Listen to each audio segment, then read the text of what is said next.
Assalamualaikum warahmatullahi wabarakatuh. Pada video kali ini saya akan membahas materi pada bab berikutnya, yaitu berkaitan dengan bukti tidak langsung ya. Jadi kalau pada materi-materi sebelumnya kita melakukan pembuktian teorema menggunakan bukti secara langsung. Nah, pada video kali ini saya akan menjelaskan bagaimana prosedur atau langkah-langkah pembuktian secara tidak langsung ya. Silakan disimak dengan baik. Sebelum saya jelaskan bagaimana prosedur pembuktian secara tidak langsung, kita lihat dulu ada postulat 22A yang berisi bahwa keseluruhan itu lebih besar dari bagian-bagiannya. Saya kira ini mudah dipahami bahwa memang semua itu atau keseluruhan itu tentu akan lebih besar daripada bagiannya. Kemudian muncul definisi sudut luar suatu poligon yang didefinisikan dengan sebuah sudut yang bersisian dan bersuplemen ya, dengan sebuah sudut poligon tersebut. Jadi yang dimaksud dengan sudut luar suatu poligon itu, sudut tersebut itu bersisian ya dengan poligon dan bersuplemen dengan sudut poligon tersebut. Oke, supaya lebih memahami tentang definisi nanti kita lihat di teorema 22. Ada ukuran sudut luar suatu segitiga lebih besar dari ukuran salah satu sudut dalam. Lebih besar daripada ukuran salah satu sudut dalam yang tidak bersisian dengan sudut luar tersebut. Oke, lihat saja langsung bagaimana pembuktian teorema 22. Diketahui segitiga ABC misalnya seperti ini ya, segitiga ABC, kemudian sudut ACD itu sudut luar, berarti ini yang dimaksud dengan sudut luar ya. ACD sudut luar dari segitiga ini ya.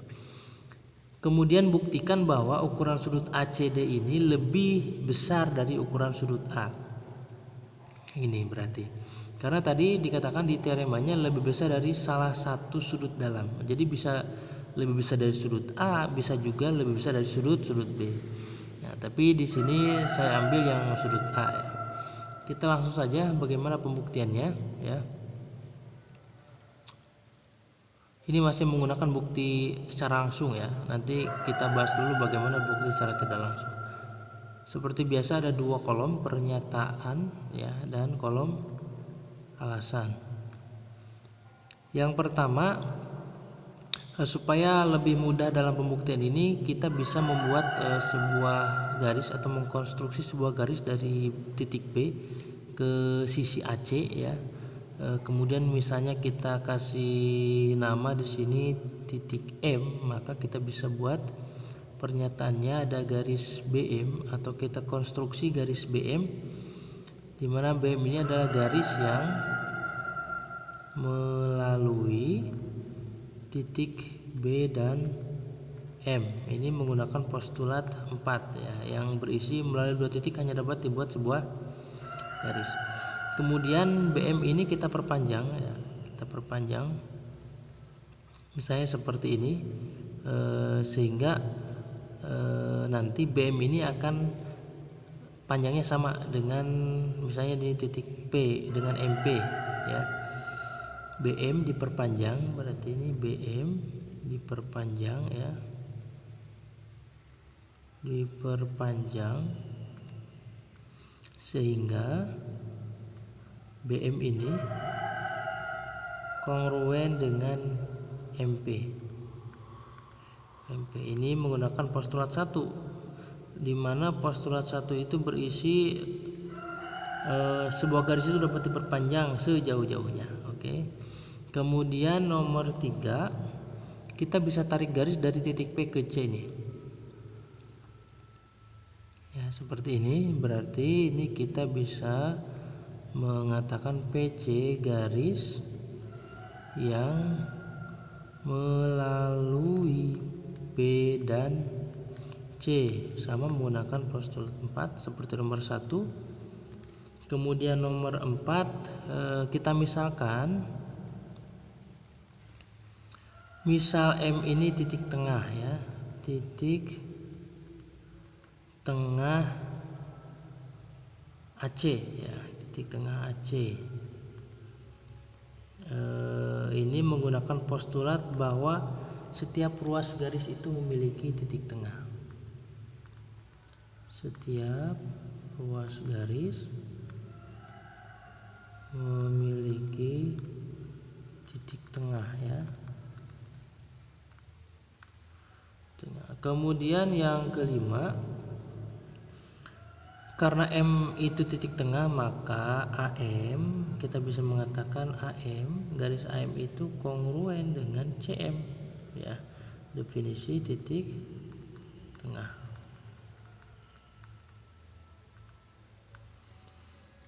Kemudian nomor 6, lihat ada sudut AMB dan sudut CMP yang saling bertolak belakang ya. Ini dengan sudut ini bertolak belakang, sehingga kita bisa mengatakan sudut AMB kongruen dengan sudut CMP menggunakan dalil 7 ya. Jika ada dua sudut bertolak belakang, maka kedua sudut itu kongruen. Nomor 7, kita bisa mengatakan segitiga AMB itu kongruen dengan segitiga CMP.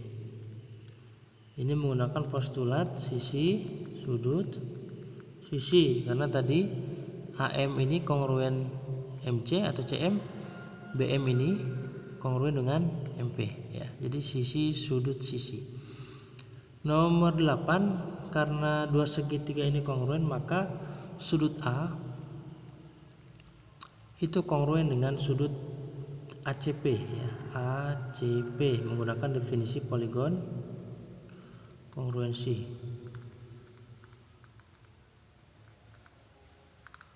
Kemudian nomor 9, karena dua sudut ini kongruen, maka ukurannya juga sama. Ukuran sudut A sama dengan ukuran sudut ACP, definisi kongruensi sudut ya. Kemudian nomor 10, ukuran sudut ACD itu lebih dari ukuran sudut ACP menggunakan postulat 22 ya.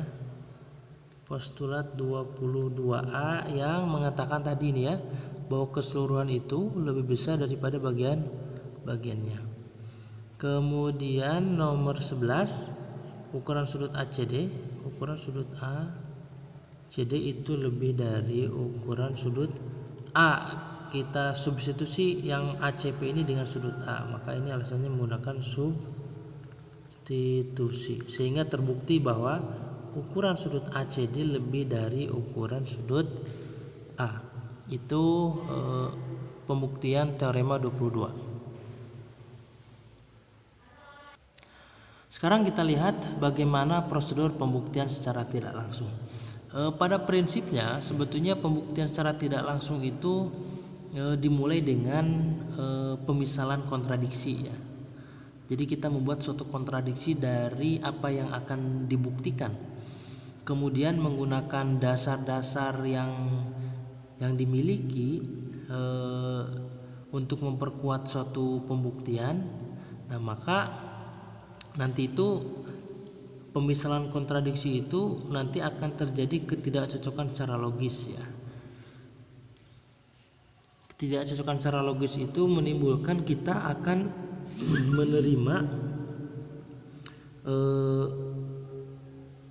apa yang akan dibuktikan ya. Ketidakcocokan secara logis itu dengan apa? Dengan 4 hal, dengan data yang diketahui, dengan postulat, dengan definisi, atau dengan teorema ya. Nanti coba kita lihat saja langsung bagaimana pembuktian secara tidak langsung. Periksalah kesimpulan yang akan dibuktikan. Jadi langkah pertama seperti ini, kita langsung lihat apa yang akan dibuktikan ya. Kemudian setelah itu kita membuat sebuah kontradiksi ya dari yang akan dibuktikan. Jadi misalnya yang akan dibuktikan itu AB kongruen CD, maka kita buat kontradiksi AB tidak kongruen CD. Misalnya lagi yang akan dibuktikan AB tegak lurus CD, maka kontradiksinya AB tidak tegak lurus CD. Misalnya apa lagi? AB misalnya sejajar CD, maka kontradiksinya AB tidak sejajar CD.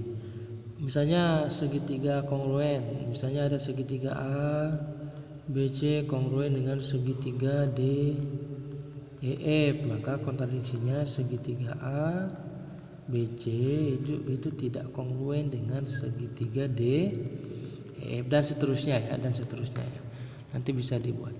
Nah, setelah membuat kontradiksi seperti ini, maka nanti akan menimbulkan ketidakcocokan secara logis adanya P dan negasi P. Ini tidak mungkin pada saat yang sama sesuatu itu benar dan salah gitu. Kalau benar-benar, kalau salah ya. Jadi tidak mungkin sesuatu itu dalam keadaan yang benar dan dalam keadaan yang salah ya. Seperti misalnya saya sekarang ada di suatu tempat A misalnya. Nah, tidak mungkin saya pada saat yang sama berada pada suatu tempat yang B, itu kontradiksi. Tentu pasti ada yang salah satunya ya. Nah, tinggal kita nanti mengambil kesimpulan mana yang salah. Tentu kita akan lebih mempercayai kepada data yang diketahui, mempercayai kepada postulat, mempercayai terhadap definisi, dan mempercayai terhadap teorema yang sudah terbukti kebenarannya ya, ketimbang kita mempercayai pemisalan yang kita lakukan. Kemudian pada akhirnya kita membuat kesimpulan bahwa yang benar itu adalah yang berasal dari 4 hal ini, dari data yang diketahui, dari postulat, dari definisi, dan dari teorema. Oke, itu bagaimana prosedur pembuktian secara tidak langsung. Supaya lebih paham bagaimana praktek pembuktiannya, kita lihat langsung ke contoh soal nomor 1 ya. Diketahui AB kongruen PR, kita langsung saja kasih tanda di gambarnya. AB kongruen PR, AB kongruen PQ ya, maksudnya AB kongruen PQ, kemudian BC kongruen QR, BC yang ini kongruen QR yang ini, kemudian AC tidak kongruen PR, AC tidak kongruen PR. Nah, ini diketahui bahwa AC tidak kongruen PR. Yang akan dibuktikan adalah sudut B kongruen sudut Q. Sudut B kongruen sudut Q, maksudnya sudut B tidak kongruen ini ya, ini salah. Yang akan dibuktikan adalah sudut B tidak kongruen sudut Q. Oke, kita langsung saja. Ini menggunakan bukti tidak langsung ya. Tidak langsung. Bukti tidak langsung. Oke. Dalam penulisannya sebetulnya bisa saja menggunakan narasi ya, deskriptif saja gitu. Tetapi karena kita sudah terbiasa menggunakan metode tabel, kita menggunakan metode tabel. Oke, buktinya jadi ada 2 kolom seperti biasa ya. Pernyataan, di sini ada kolom alasan. Nah, seperti langkah yang sudah dijelaskan tadi, yang pertama adalah kita membuat kontradiksi dari apa yang akan dibuktikan. Jadi kita bisa membuat pemisalan dulu. Misalnya, tadi kan yang akan dibuktikan sudut B tidak kongruen sudut Q. Kita misalkan sudut B kongruen dengan sudut Q. Alasannya pemisalan kontradiksi. Kemudian nomor 2,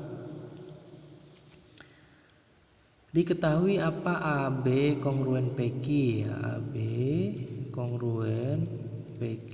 Kemudian nomor 3 BC kongruen QR. Ini ya, ini sama-sama diketahui, yang ini juga sama diketahui. Kemudian nomor 4, lihat dari nomor 1, 2, 3 kita bisa menyimpulkan bahwa segitiga ABC itu kongruen dengan segitiga PQR ya. PQR kenapa? Karena sudah memenuhi postulat sisi, sudut, sisi ya. Ini sisi, ini sudutnya, karena tadi dimisalkan gitu kongruen sisi, sudut, sisi. Nomor 5, akibatnya adalah AC kongruen PR ya, AC kongruen PR menggunakan definisi poligon kongruensi.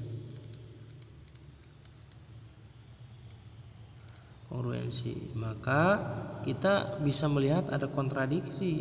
Diketahui itu AC tidak kongruen PR ya, ini diketahui. Maka terjadi kontradiksi antara nomor 5 dan 6 ya. Sehingga apa? Sehingga pemisalan bahwa sudut B kongruen sudut Q itu salah ya. Seharusnya apa? Seharusnya sudut B itu tidak kongruen dengan sudut Q seperti yang akan dibuktikan ini ya. Nah ini. Maka di akhirnya kita menggunakan postulat 24 yang mengatakan bahwa yang benar itu tidak mungkin P dan negasi P itu benar pada saat yang sama. Oke, itu contoh nomor 1 ya, berkaitan dengan bukti tidak langsung. Kita lihat contoh soal nomor 2 ya. Diketahui segitiga ABC ya, ABC kemudian buktikan sudut 1 dan sudut 2 itu keduanya tidak tumpul. 1 dan 2 tidak tumpul keduanya. Maka kita langsung buktikan ya. Buktinya ada 2 kolom. Pernyataan, ini alasan. Yang pertama langsung saja kita memisalkan bahwa sudut 1 kita misalkan dulu ya. Tulis misal sudut 1 dan sudut 2 itu keduanya tumpul. Keduanya tumpul. Ini alasannya pemisalan kontradiksi ya. Kemudian nomor 2, kita lihat di gambar bahwa sudut 2 dan sudut 3 itu bersuplemen ya. Bersuplemen. Lihat di sini. Sudut 2 ini sudut 3 bersuplemen. Ini alasannya diketahui dari gambar. Kemudian nomor 3, karena sudut 2 dan sudut 3 itu bersuplemen, maka ukuran sudut 2 ditambah dengan ukuran sudut 3 itu sama dengan 180 derajat. Definisi sudut bersuplemen ya. Kemudian nomor 4, kita bisa menggunakan sifat pengurangan ukuran sudut 3 itu sama dengan 180 derajat dikurangi ukuran sudut 2 ya, ini menggunakan sifat pengurangan.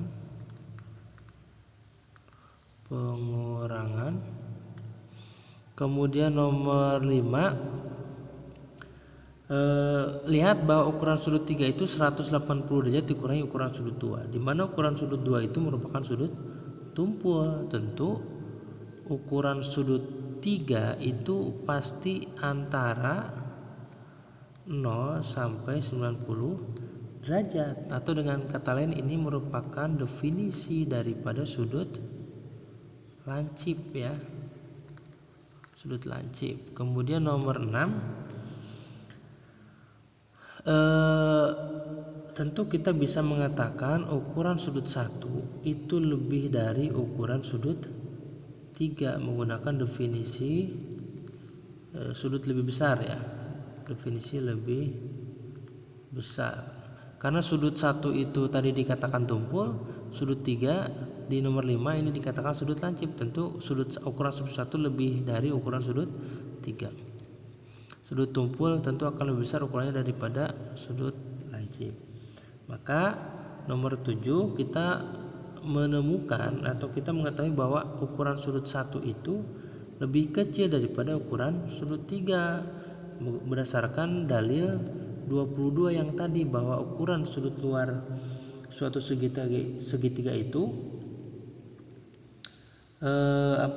akan lebih besar daripada ukuran salah satu sudut dalam ya. Nah, sehingga nomor 6 dan 7 ini kontradiksi. Yang satu mengatakan sudut 1 lebih besar sudut 3, ya, yang ini. Yang satu lagi mengatakan sudut 1 lebih kecil dari ukuran sudut 3.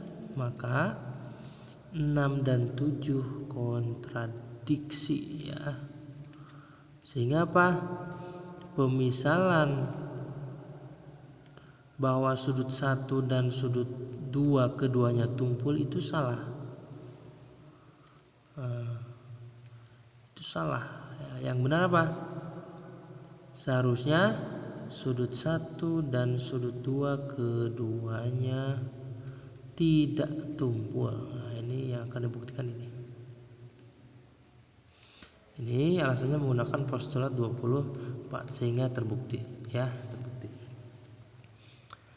Kita lihat contoh soal 3 yang saya ambil dari latihan 11 nomor 4, ya, latihan 11 nomor 4, silakan dilihat di bukunya. Diketahui D titik tengah AC. D titik tengah AC ini, ya, kemudian AB tidak kongruen CB. AB tidak kongruen CB, buktikan DB tidak tegak lurus AC. Kita langsung saja. Oke. 2 kolom seperti biasa, pernyataan, ini alasan. Oke, yang pertama kita misalkan bahwa DB ini tegak lurus AC, ya, pemisalan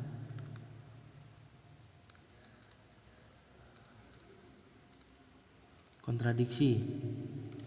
Kemudian nomor 2, karena DB tegak lurus AC maka sudut ADB kemudian sudut CDB itu merupakan sudut siku-siku, ya. Sudut siku-siku, ini definisi garis tegak lurus, ya. Kemudian nomor 3, sudut ADB, ya, karena dua-duanya siku-siku, sudut ADB kongruen dengan sudut CDB, ini menggunakan dalil 1. Kemudian nomor 4, diketahui bahwa D ini titik tengah AC, diketahui. Kemudian nomor 5, karena D titik tengah AC maka AD ini kongruen dengan DC, ya. AD kongruen dengan DC. Ini definisi garis, definisi titik tengah, ya, definisi titik tengah. Kemudian nomor 6, kita bisa menggunakan sifat refleksif bahwa DB kongruen dengan DB, ya, refleksif.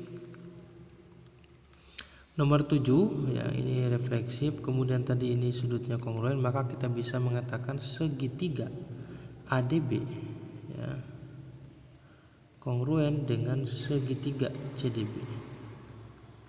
Ini memenuhi postulat sisi sudut sisi. Nomor 8, karena segitiga ini sudah kongruen maka AB yang ini, ya, kongruen dengan CB, ya. AB kongruen dengan CB menggunakan definisi poligon kongruensi. Nomor 9, nah ini sudah terlihat, ini kontradiksi dengan yang diketahui bahwa AB itu tidak kongruen dengan CB diketahui.